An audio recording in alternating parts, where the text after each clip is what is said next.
अर्थ का सेंटर हो गया O, यहाँ से एक ये हॉरिजॉन्टल एक्सिस इस तरह से मैंने बना लिया, ये हॉरिजॉन्टल एक्सिस यहाँ से ऐसे पास हो रही है और ये वर्टिकल एक्सिस है, हॉरिजॉन्टल एक्सिस और वर्टिकल एक्सिस। अब जो ये हॉरिजॉन्टल एक्सिस है इसके चारों तरफ जो प्लेन बनता है, क्योंकि ये स्फीयर है, क्योंकि ये स्फीयर है, तो स्फीयर का मतलब क्या है कि ये एक ऐसा नहीं है कि ये सिर्फ एक सर्कल है। इसका मतलब क्या है कि ये सामने की तरफ से देख रहा हूं तो भी सर्कल दिखाई देगा, ऊपर की तरफ से भी सर्कल, नीचे की तरफ से भी सर्कल। तो अगर मैं हॉरिजॉन्टली एक स्लाइस काटूं तो हॉरिजॉन्टली जो एक प्लेन बनेगा इसमें वो भी एक सर्कुलर प्लेन ही बनेगा। और वो जो सर्कुलर प्लेन है उस सर्कुलर प्लेन को बेटा हम बोल देते हैं इक्वेटोरियल प्लेन। ये वाला जो प्लेन बना है इस प्लेन को हम बोल देते हैं इक्वेटोरियल प्लेन। इक्वेटोरियल प्लेन आप एक तरह से समझ लीजिए जैसे ये वाली जो लाइन है ये इक्वेटर है, तो इक्वेटर के अराउंड जो सर्कुलर प्लेन बनेगा उसको इक्वेटोरियल प्लेन बोल देते हैं।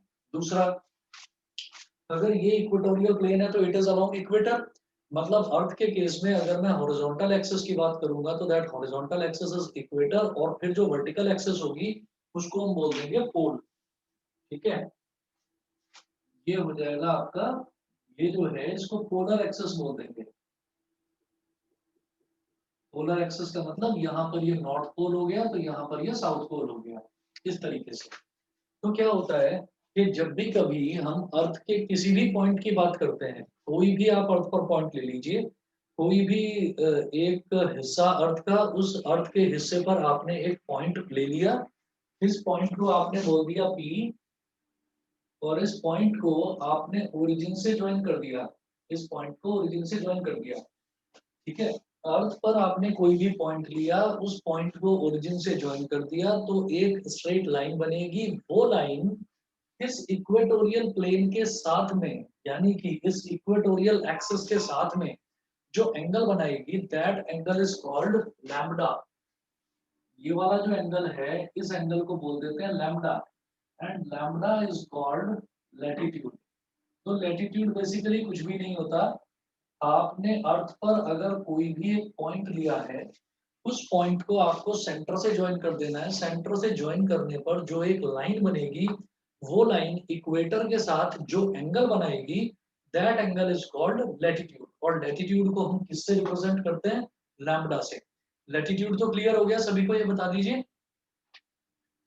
लैटिट्यूड सभी को क्लियर है? Yes Aditya sir. क्लियर है? अच्छा, अब इसके बाद मुझे ये देखना है, सबसे पहले तो ये समझना था कि लैटिट्यूड होता क्या है।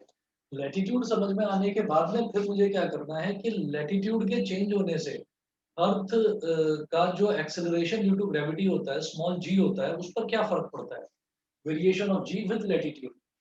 अच्छा, तो लैटिट्यूड तो आप ये देखिएगा कि मैं अर्थ के अलग अलग कॉर्नर्स पर जैसे जैसे जाता जाऊंगा तो लैटिट्यूड तो उसी हिसाब से चेंज होता रहेगा, होता रहेगा, होता रहेगा। तो आप ये देखो कि अगर मैं यहाँ पर हूँ पॉइंट पी पर तो लैम्बडा या ये जो एंगल बन रहा है ये कुछ और है, अगर मैं यहाँ पहुंच गया तो ये कुछ और है, अगर मैं पोल पर पहुंच जाता हूँ तो ये लैम्बडा एग्जैक्टली 90 डिग्री हो जाएगा, और अगर मैं इक्वेटर की बात करता हूँ तो ये लैम्बडा कितना हो जाएगा? 0 डिग्री हो जाएगा। भाई आप सीधे सीधे देखिए, ये जो लैम्बडा है, ये लैम्बडा अगर मैं इक्वेटर पर आ जाता हूँ तो इक्वेटर पर ये लैम्बडा बनेगा ही नहीं एंगल, यानी कि लैम्बडा 0 डिग्री हो जाएगा। और अगर मैं पोल पर पहुंचता हूं तो पोल पर ये वाला हमारा एंगल जो है वो 90 डिग्री हो जाएगा। ठीक है, अब देखिएगा लैटिट्यूड के चेंज होने से इस पर क्या फर्क पड़ता है, स्मॉल जी पर। तो मैं इस तरफ बनाता हूँ,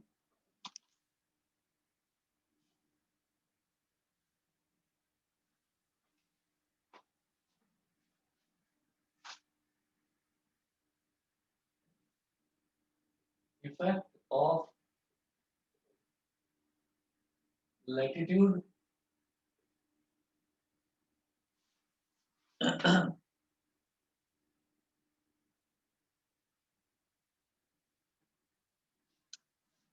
इफेक्ट ऑफ लैटिट्यूड और रोटेशन, और rotation of earth on g. Effect of latitude और rotation of earth on g. ठीक है, तो लैटिट्यूड के साथ में मैं रोटेशन क्यों बोल रहा हूँ, इफेक्ट ऑफ लैटिट्यूड और रोटेशन, इसका मतलब क्या है कि अगर मैं पॉइंट पी को फिक्स भी कर दूं, अगर मैं पॉइंट पी को फिक्स भी कर दूं तो भी पॉइंट पी लगातार वेरी करता रहेगा। रीजन क्या है, अगर आप ये कहते हैं कि मैं सिर्फ इस पॉइंट पी की बात करता हूँ, ये पॉइंट पी अर्थ पर मैंने कोई ये पॉइंट फिक्स कर दिया और मैं उस पॉइंट पी की वजह से जो यहाँ पर एंगल बनेगा वो हमारा लैटिट्यूड है, तो क्या होता है कि ये पॉइंट आप पी फिक्स भी कर दो ना, तब भी ये फिक्स नहीं रहने वाला। क्यों?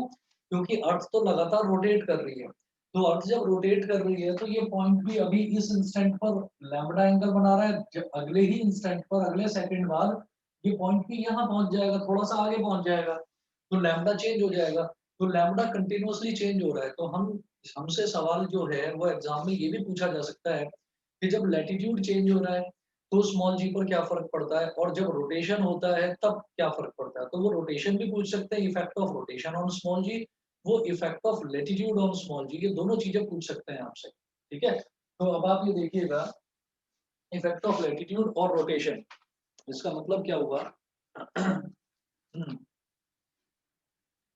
मैं फिर से यहाँ पर एक डायग्राम बनाता हूँ अर्थ का, इस डायग्राम को ढंग से समझिएगा।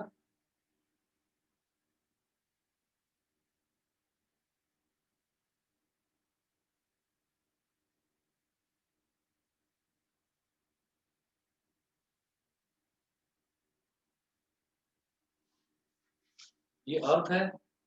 अब यहाँ पर हमने कहा ये अर्थ का सेंटर हो गया,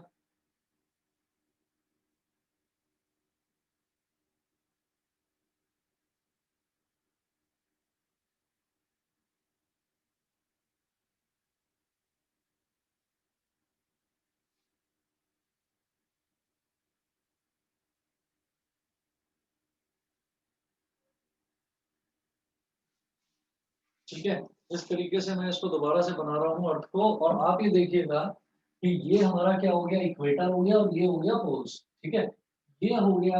आप जानते हैं मैप में हम देखते हैं तो इधर नॉर्थ होता है, इधर साउथ होता है, इधर ईस्ट होता है और इधर वेस्ट होता है। खैर, अब आप ये देखिएगा कि मैंने पॉइंट पी लिया यहाँ पर,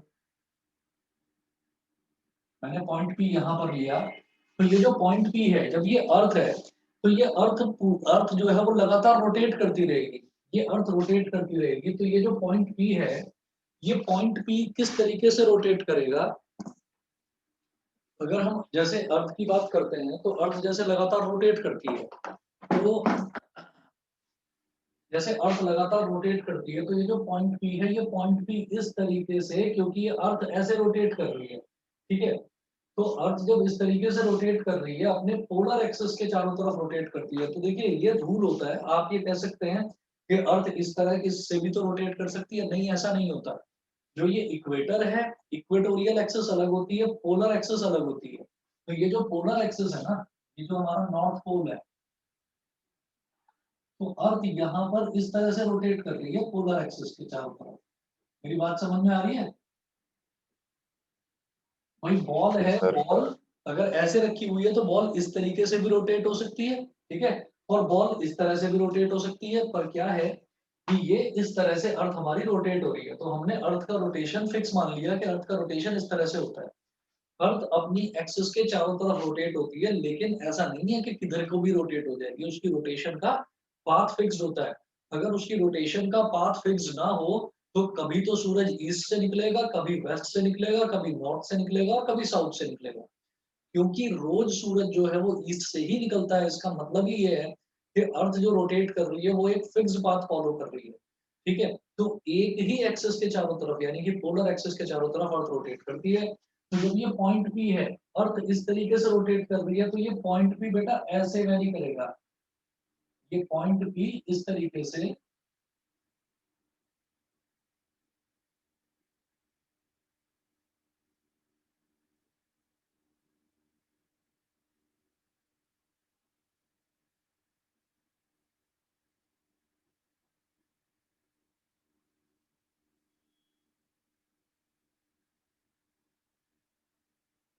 पॉइंट पी इस तरह से रोटेट करेगा।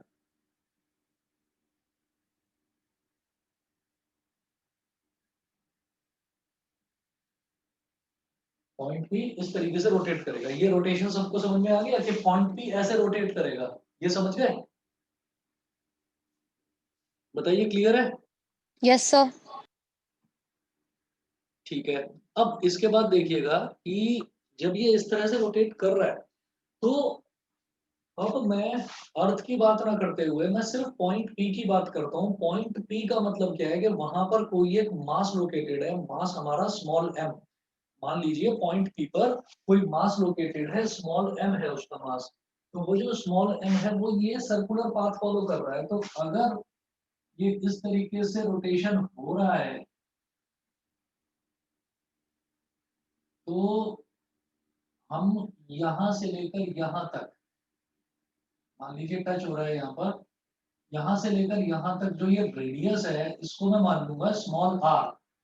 क्योंकि ऊपर जो मास है ना, मास जो रोटेट कर रहा है वो भी तो एक सर्कुलर पाथ फॉलो कर रहा है, ये वाला सर्कुलर पाथ, ये वाला।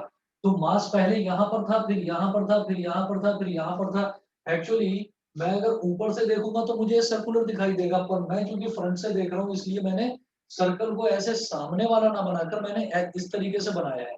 ठीक है। अब जरा आप देखिएगा कि ये इस तरीके से रोटेट कर रहा है मास एम, ये ऐसे रोटेट कर रहा है। अब इसको यहाँ पर मास एम था, इसको आप ओरिजिन से ज्वाइन कर दीजिए ऐसे। जब आपने इसको ओरिजिन से ज्वाइन कर दिया तो इसका मतलब ये जो हमारा एंगल है ये एंगल हो गया लैम्डा। लैम्डा मतलब लैटिट्यूड।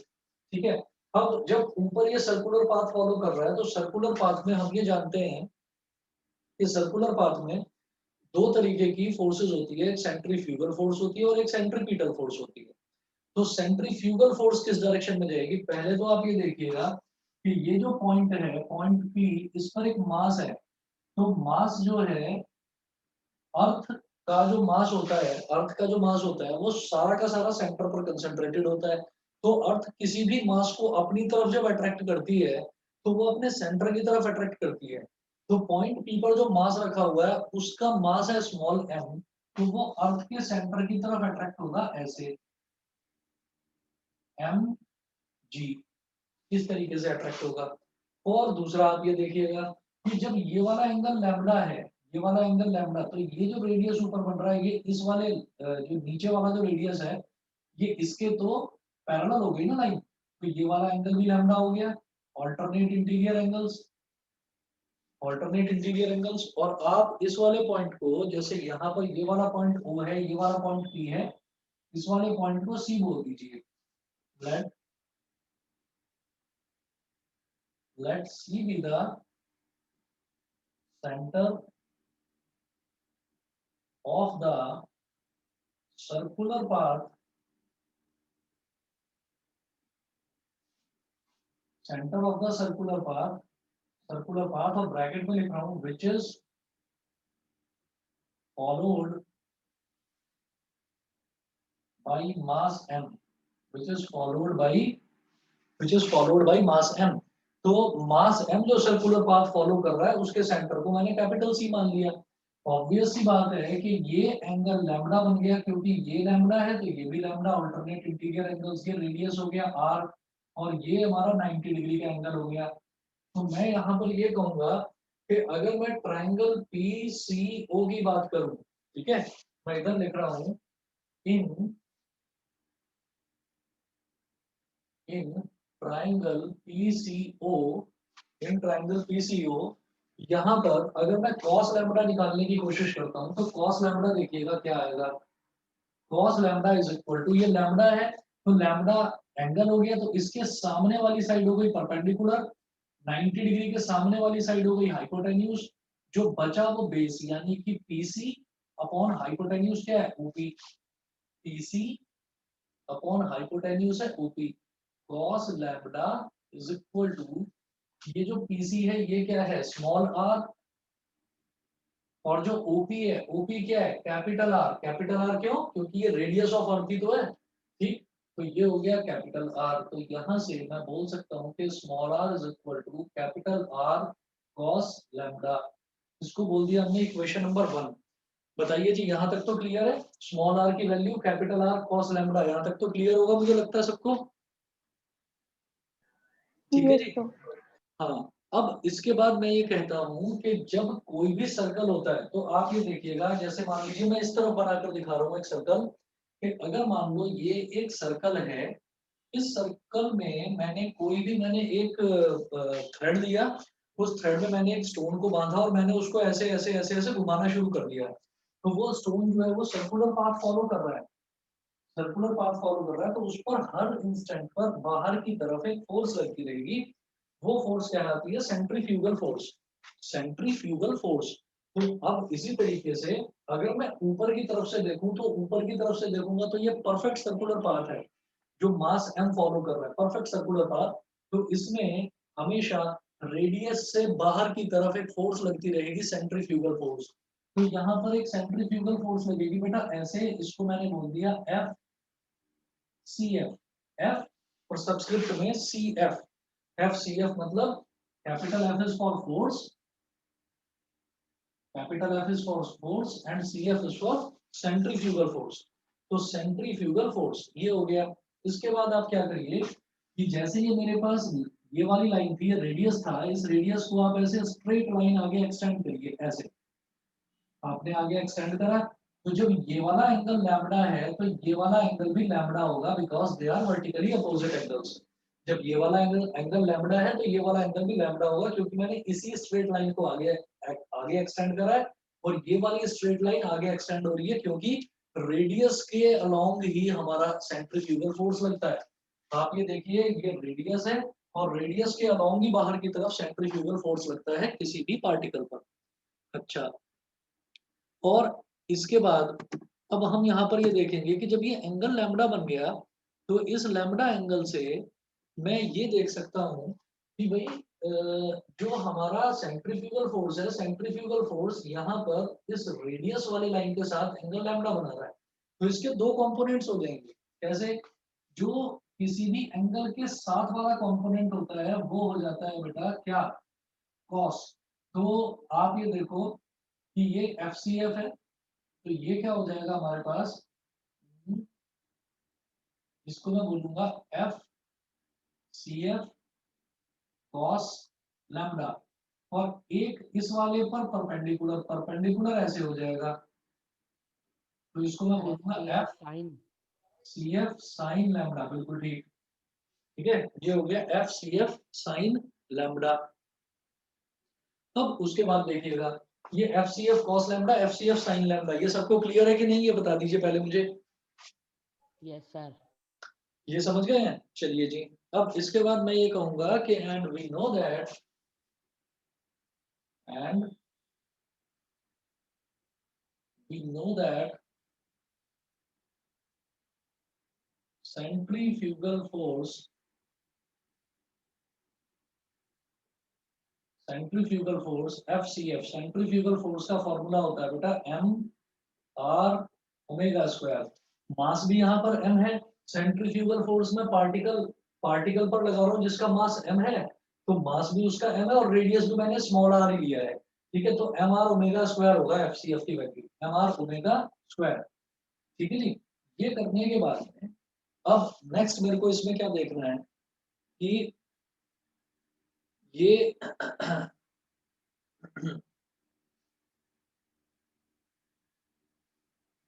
अपीयरेंट वेट निकालूंगा, apparent weight of the particle,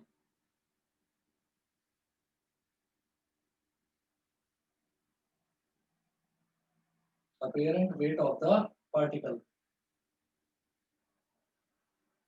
apparent weight का मतलब क्या है, ये देखिएगा, अगर मान लीजिए फोर्स का कंपोनेंट है ना इस तरफ, तो फोर्स का ही तो कंपोनेंट है, फोर्स के कंपोनेंट का मतलब क्या है कि न्यूटन में आएगी वैल्यू। ये जो mg है, mg क्या है, वेट क्या होता है वो भी तो न्यूटन में ही होता है। तो इसका मतलब ये वाली फोर्स और ये वाली फोर्स ये बैलेंस कर रही है एक दूसरे को, और ये दोनों फोर्सेस जब एक दूसरे को बैलेंस करेंगी तो आप उसमें बैलेंसिंग में भी आप एक चीज देखेंगे कि लगातार रोटेशन हो रहा है, लगातार रोटेशन हो रहा है, लेकिन रोटेशन के बावजूद भी हम ये कह रहे हैं कि एक फोर्स तो लग रही है बाहर की तरफ, लेकिन ये बाहर की तरफ जा तो नहीं रहा, ये बाहर की तरफ जा तो नहीं रहा है ना। तो जब ये बाहर की तरफ नहीं जा रहा है तो इसका मतलब क्या है कि ये वाली जो फोर्स है, इस फोर्स ने इसको रोक रखा है। ठीक है, इस फोर्स ने इसको यहाँ पर रोक रखा है। मैं ये कहता हूँ कि जब मैं ये कहता हूँ कि लैटिट्यूड की वजह से जी लैम्बडा बनेगा, अगर मान लीजिए मैं ये कहता हूँ कि डेप्थ की वजह से जो स्मॉल जी होता है वो जीडी होता है, हाइट की वजह से जो स्मॉल जी होता है वो जीएच होता है, तो लैटिट्यूड की वजह से जो जी होगा उसको मैं जी लैम्बडा बोल दूंगा। तो ये लैटिट्यूड की वजह से ही सारा का सारा मैंने जो ये एक्सप्रेशन लिए हैं, these all expressions are dependent on latitude. Latitude क्या है? लैम्बडा। आप ये देखिएगा कि हमारा जो स्मॉल आर है रेडियस, उस स्मॉल आर रेडियस को मैंने लैम्बडा पर डिपेंडेंट कर दिया कि लैम्बडा के हिसाब से वो कैसे वैरी कर रहा है। ठीक, तो मैं ये कहूंगा कि अपीयरेंट वेट कैसे निकलेगा इसका? अपीयरेंट वेट ऐसे निकलेगा कि अल्टीमेटली जो क्या कहते हैं, अल्टीमेटली जो हमारा पार्टिकल है वो पार्टिकल बाहर जा नहीं रहा है, इसका मतलब ज्यादा वाली फोर्स ये है mg। तो हम ये कहेंगे कि mg ये ज्यादा वाली फोर्स है। तो कितनी फोर्स लग रही है ओवरऑल यहाँ पर, इस डायरेक्शन में कितनी फोर्स लग रही है, हम तो यही देखेंगे ना। न्यूटन शेल्स थ्योरम के हिसाब से हम तो यही देखेंगे ना कि जो फोर्स है वो सेंटर की तरफ लग रही है, तो वो कितनी फोर्स लग रही है, mg minus F C F cos lambda. ठीक है ना, क्योंकि हम ये कहें कि सिर्फ और सिर्फ mg ही लग रही है यहाँ पर, नहीं, यहाँ पर F C F cos lambda, ये सेंट्रीफ्यूगल फोर्स का ये वाला कंपोनेंट भी काम कर रहा है इस पर। तो कितना ये बाहर की तरफ काम कर रहा है, लेकिन ये अंदर की तरफ, लेकिन अल्टीमेटली जो बॉडी है वो तो रुकी पड़ी है ना, वो बाहर की तरफ तो नहीं जा रही ना, वो तो सेंटर की तरफ ही अट्रैक्टेड है। तो क्या हो जाएगा, दिस माइनस दिस, समझ गए ना, क्योंकि ये इस डायरेक्शन में और ये इस डायरेक्शन में, तो दिस, इसको प्लस ले लिया और इसको माइनस लिया। इसको प्लस क्यों लिया, क्योंकि बॉडी तो सेंटर की तरफ ही अट्रैक्टेड है। ठीक है, तो इसलिए ये वाली फोर्स मेजर फोर्स हो गई और ये वाली फोर्स अपोजिट डायरेक्शन में माइनर फोर्स हो गई, तो उसको सब्ट्रैक्ट कर देंगे।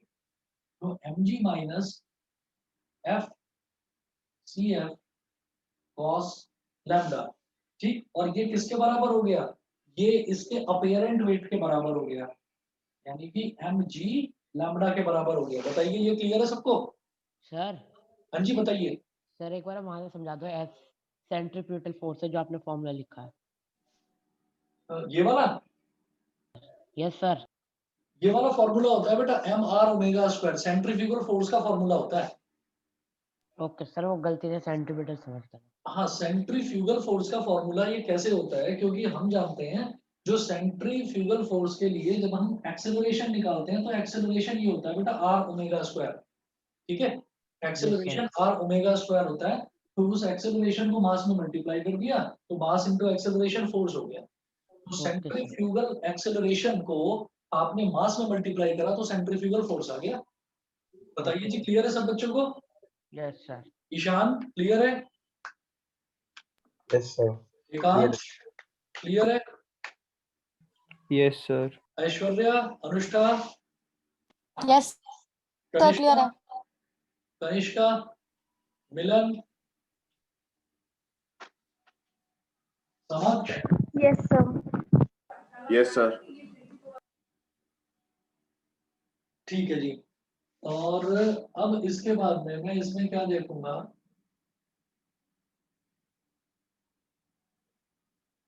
एक मिनट रुकिए बस।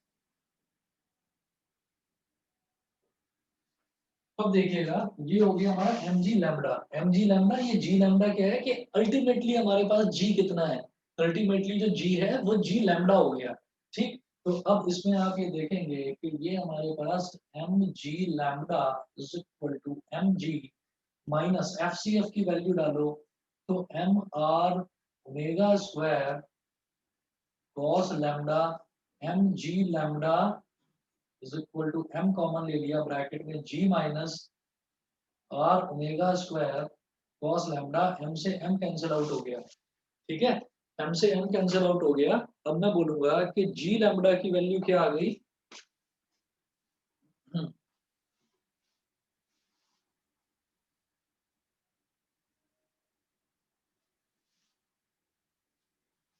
ये मिटा रहा हूं इधर से।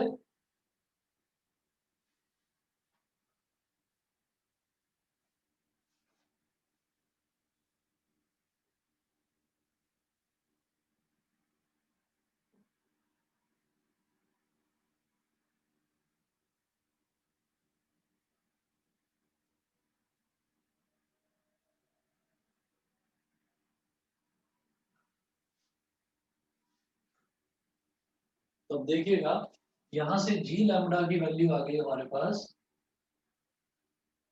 जी minus R omega square cos lambda, G minus R omega square cos lambda. अब इतना आ गया। इतना देखने के अलावा हम एक चीज और देख चुके हैं कि स्मॉल आर की वैल्यू मैं पहले ही निकाल चुका हूँ, कैपिटल आर कॉस लैम्डा। ठीक है, तो हम ये कहेंगे कि G lambda is equal to small G minus small are की जगह कैपिटल आर कॉस लैम्डा रख दीजिए, capital R cos lambda omega square cos lambda. तो G lambda is equal to G minus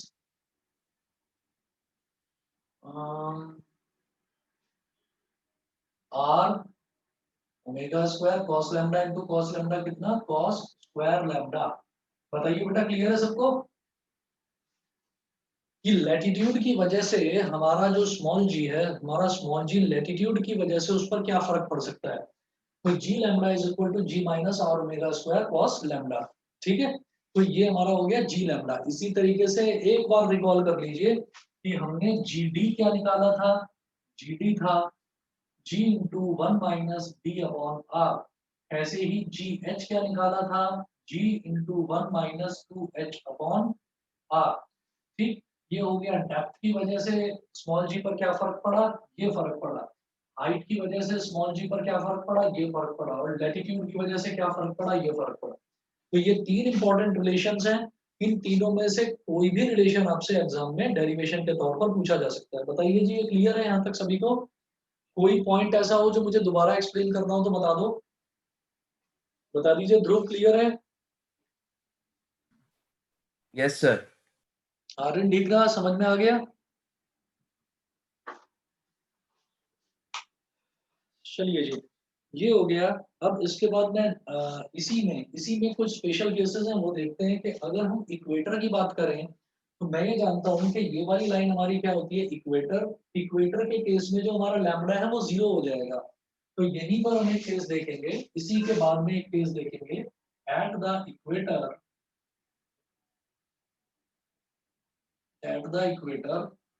lambda is equal to 0 degree. Therefore, g lambda is equal to g minus r omega square cos square 0 degree. cos square 0 degree का मतलब क्या हो गया, cos 0 का whole square.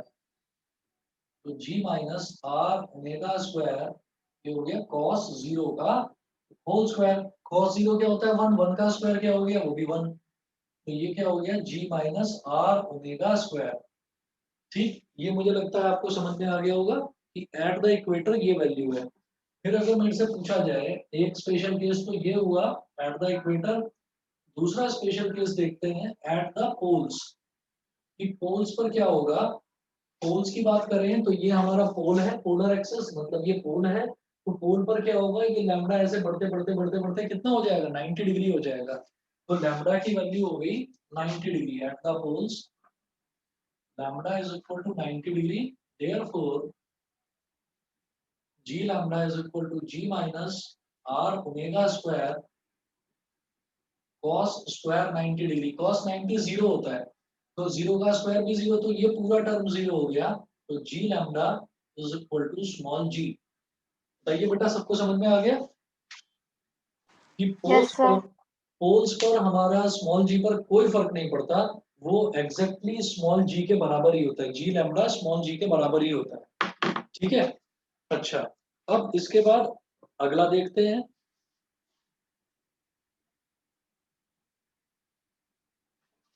ये मिटा रहा हूं।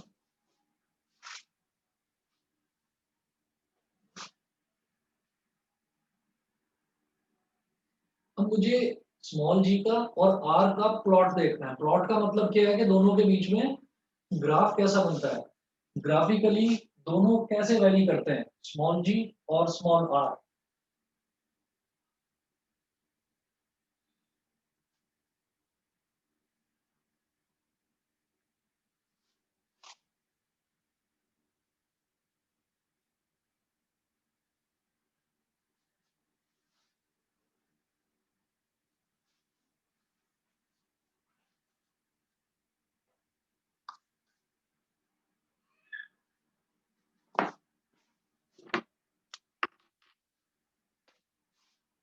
प्लॉट का मतलब बेटा ग्राफ होता है, plot of small g versus small r from the centre of the अर्थ।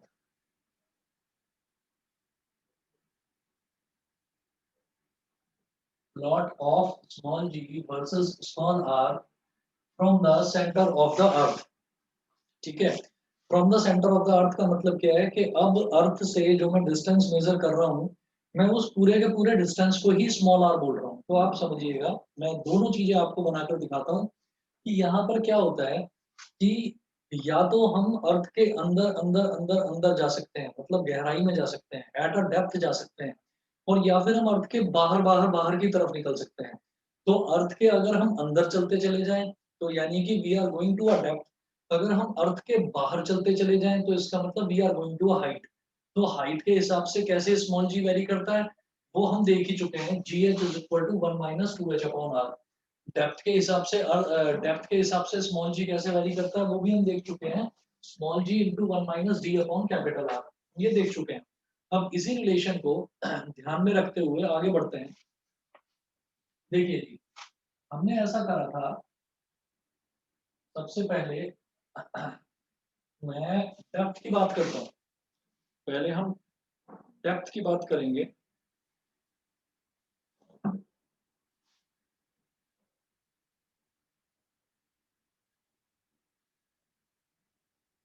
ये अर्थ का सेंटर है,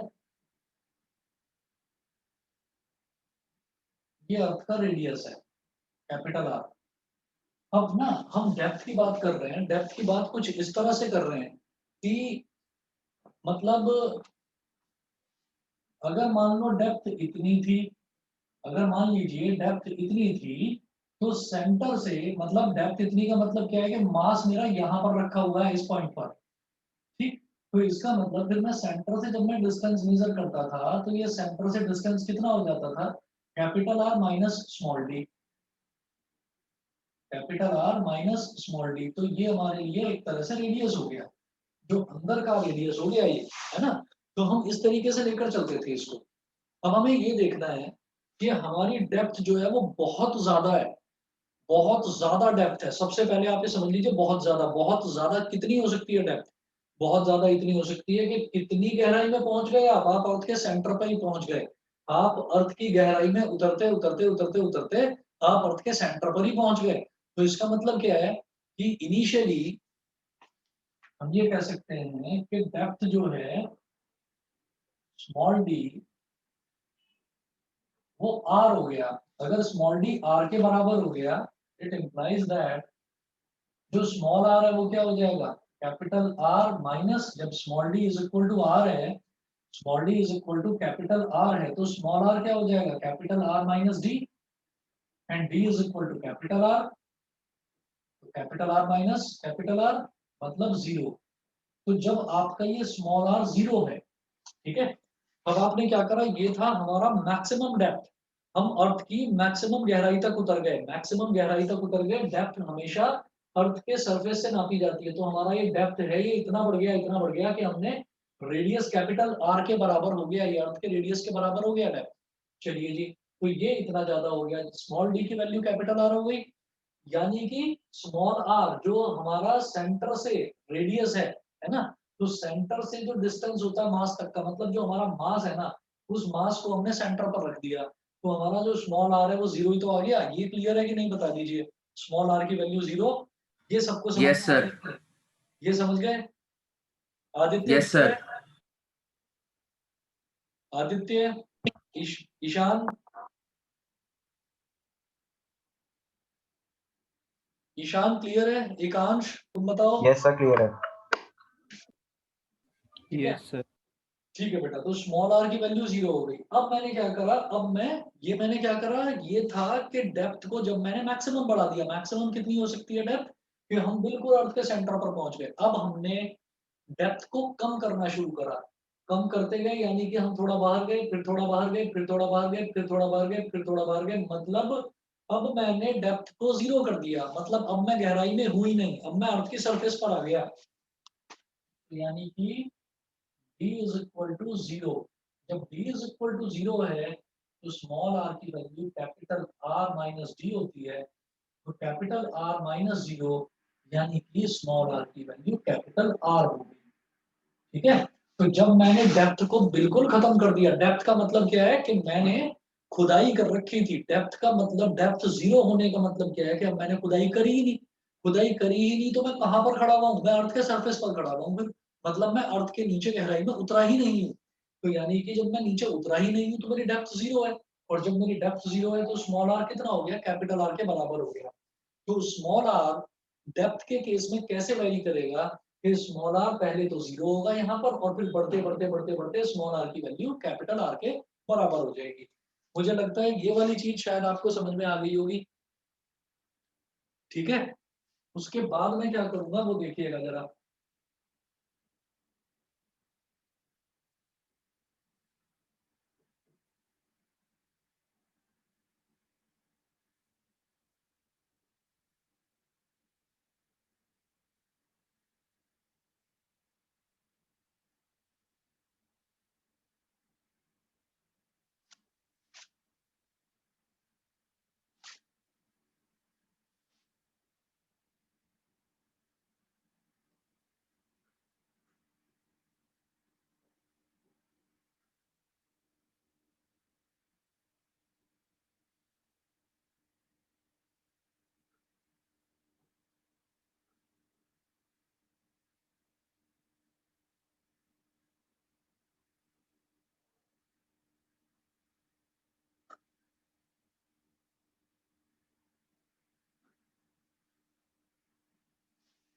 तब देखिएगा कि पार्टिकल सबसे पहले अर्थ के सेंटर पर था। जब पार्टिकल अर्थ के सेंटर पर था तो स्मॉल r की वैल्यू 0, फिर ये थोड़ा सा यहाँ से उठा उठा उठा उठा उठा उठा उठते उठते यहाँ पर आ गया।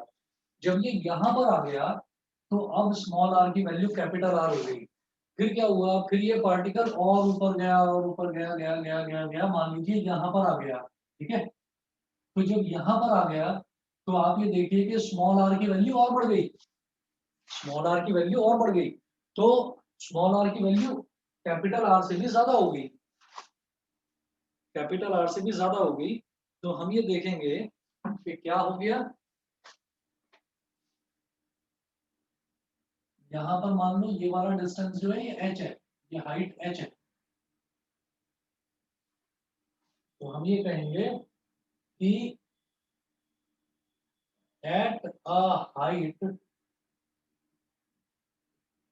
h, at a height h, मैं इधर लिख रहा हूँ small r is equal to capital R plus h। तो मैं क्या देखता हूँ यहाँ पर, बेटा मैं ये देख रहा हूँ कि स्मॉल r 0 से स्टार्ट हुआ, 0 से बढ़ते बढ़ते कैपिटल R पर पहुंचा, और फिर एक जब हाइट पर गए तो फिर कैपिटल R प्लस h हो गया। मतलब स्मॉल r की वैल्यू लगातार लगातार बढ़ने पर ही है, तो स्मॉल r कभी घटेगा नहीं। हम जब अर्थ के सेंटर पर थे तो हमने स्मॉल r को हम बढ़ाते चले गए बढ़ाते चले गए बढ़ाते चले गए। ठीक है, अब आप मेरी बात समझिएगा ध्यान से। मैंने ये बताया था कि GH upon small g is equal to, ये था बेटा R square upon R plus h का होल स्क्वायर। ठीक है, जो बेसिक रिलेशन था वो बेसिक रिलेशन ये था, इसको फिर मैंने कैसे सॉल्व करा था मैं आपको रिकॉल करा रहा हूँ, कल वाली चीज बस 1 मिनट में, तो आप समझ जाएंगे कि मैं इसको बाइनोमियली आगे लेकर नहीं बढ़ा, मैं ओरिजिनल एक्सप्रेशन पर आ गया। देखो क्या था हमारे पास, ये था बेटा GH is equal to capital GM upon R plus h का होल स्क्वायर, और G is equal to capital GM upon R square. फिर मैंने GH अपॉन G करा था, तो ये आ गया था GH अपॉन G आ गया था GM upon R plus h का होल स्क्वायर, और अपॉन में G था ना, तो divide by GM upon capital R का स्क्वायर, मतलब GM upon R plus h का whole square multiplied by R square upon GM। GM से जीएम कट गया था, R square upon R plus H का होल स्क्वायर, ये basic आया था हमारे पास रिलेशन। और फिर इसमें मैंने क्या करा था कि ऊपर आर स्क्वायर था और नीचे आर प्लस एच का होल स्क्वायर था, इसमें मैंने क्या करा था ब्रैकेट के अंदर आर कॉमन ले लिया था, तो ये बचा था 1 प्लस एच अपॉन आर। अगर सिर्फ आर प्लस एच की बात करी जाए, अगर सिर्फ आर प्लस एच की बात करी जाए, आर कॉमन ले लूं, तो जब आर में से आर कॉमन ले लूंगा तो 1 बचेगा, जब एच में से आर कॉमन लूंगा तो क्या हो जाएगा एच अपॉन आर। ठीक है, लेकिन इसका तो होल स्क्वायर है तो बाहर होल स्क्वायर लगा दिया। अब इसको बाहर ले लेंगे तो ये हो जाएगा आर स्क्वायर अपॉन आर का square into 1 plus H upon R का स्क्वायर। आर स्क्वायर से आर स्क्वायर कट गया, 1 प्लस एच अपॉन आर का स्क्वायर, इसको क्या बोलते थे हम, इसको हम बोलते हैं 1 प्लस एच अपॉन आर की पावर -2। और बाइनोमियली जब एक्सपेंड करेंगे तो ये -2 यहाँ मल्टीप्लाई हो जाता था, तो 1 माइनस 2h अपॉन आर, याद आ गया ना, कल ये कराया था।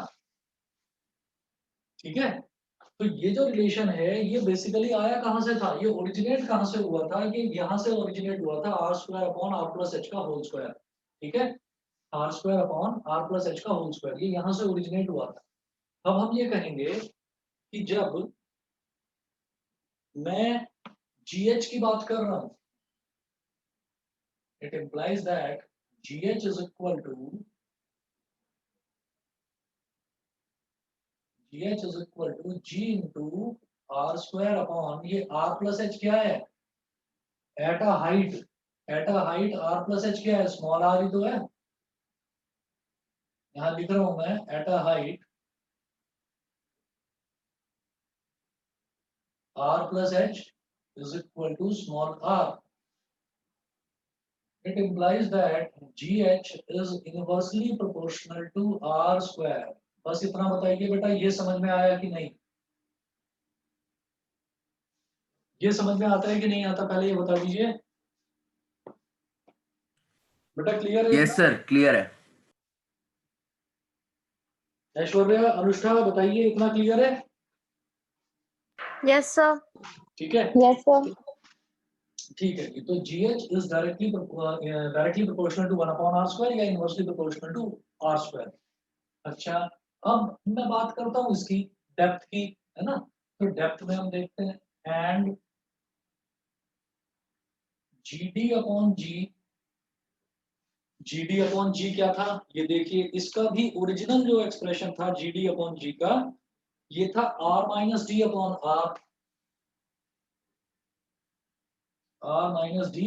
R, ये था। ठीक है, तो अब ये मैं मिटा रहा हूँ इधर का, ये मैंने आपको रिकॉल करने के लिए बताया था, इस तरफ वाला। आदित्य समझ रहे हो ना? Yes sir. ठीक है, समझ? Yes sir. ठीक है जी, ओके।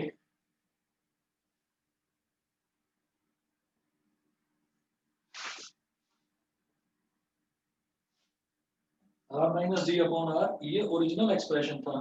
ठीक है, अब आप ये देखिएगा कि R माइनस डी क्या है, ये R माइनस डी, ये R माइनस डी, ये क्या है, ये डेप्थ पर ही तो है भाई। डेप्थ में अगर मैं स्मॉल r देखूंगा तो डेप्थ में स्मॉल r क्या है, R माइनस डी, हाइट पर स्मॉल r क्या है, R प्लस एच। तो अब मैं R माइनस डी की जगह स्मॉल r लिख सकता हूँ। It implies that GD is equal to G into R minus D upon capital R, G into small r upon capital R। मतलब ये जो स्मॉल r है ये कैपिटल R माइनस डी तो है, तो यहाँ से बेटा मैं क्या बोल सकता हूँ, GD is directly proportional to R। GD जो है वो R के डायरेक्टली प्रोपोर्शनल है, तो GD जब R के डायरेक्टली प्रोपोर्शनल हो गया, ठीक है, मतलब एट अ डेप्थ जो G है वो R के डायरेक्टली प्रोपोर्शनल है, और एट अ हाइट जो G है वो R स्क्वायर के इनवर्सली प्रोपोर्शनल है। तो जरा देखिएगा क्या होता है। अब मैं जो टॉपिक देख रहा हूँ, इस टॉपिक पर आता हूँ, ये प्लॉट पर आता हूँ मैं। प्लॉट का मतलब होता है ग्राफ, तो मैं ग्राफ बनाता हूँ, जरा ग्राफ देखिएगा। जिस बच्चे को ना है ना समझ में पूछ लेना, जबकि बेहद सिंपल है, कोई प्रॉब्लम नहीं आने की आपको। देखो जरा,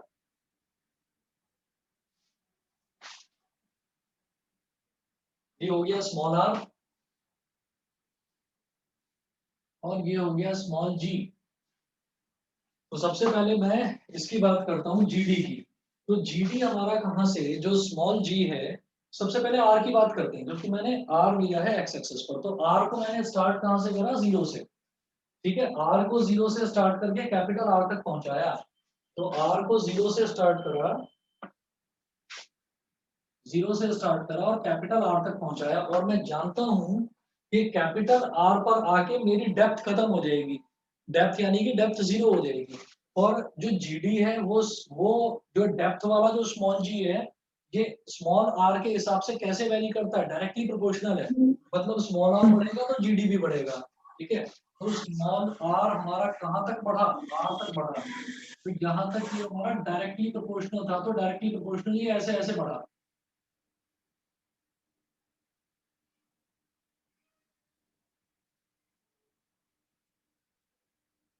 बताइए जी, ये समझ में आ गया सबको? ये सबको क्लियर है? इतना